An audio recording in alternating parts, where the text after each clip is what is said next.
एक समय की बात है, किसी राज्य में एक राजा रहते थे।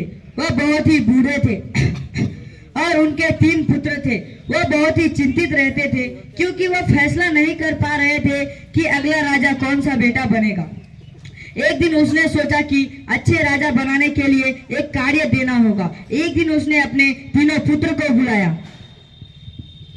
तीनों राजकुमार हाजिर हो।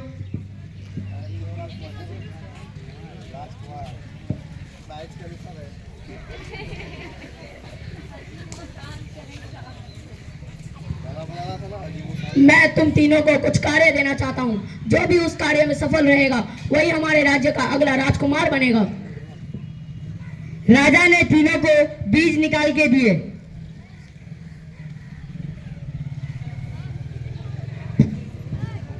तुम तीनों में से जो भी इस बीज का सुंदर पौधा उगा कर लाएगा वही हमारे राज्य का अगला राजा बनेगा। वे तीनों बीज लेकर चले जाते हैं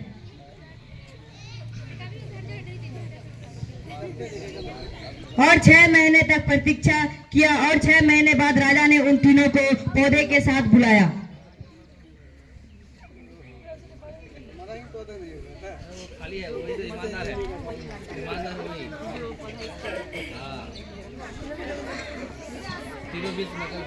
दो बेटे ने पौधा उपजा करके लाया, लेकिन छोटे बेटे का पौधा नहीं उपजा था। इसीलिए छोटे राजकुमार बहुत ही चिंतित थे।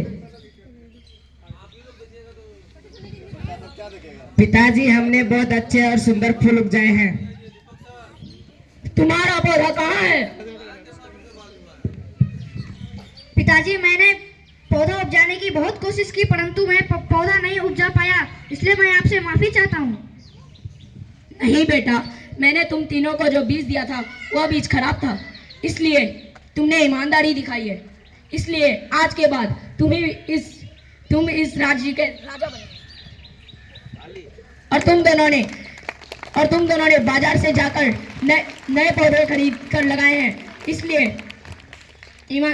राजा का सबसे बड़ा खासियत यह होता है कि वह अपना काम ईमानदारी से करता है।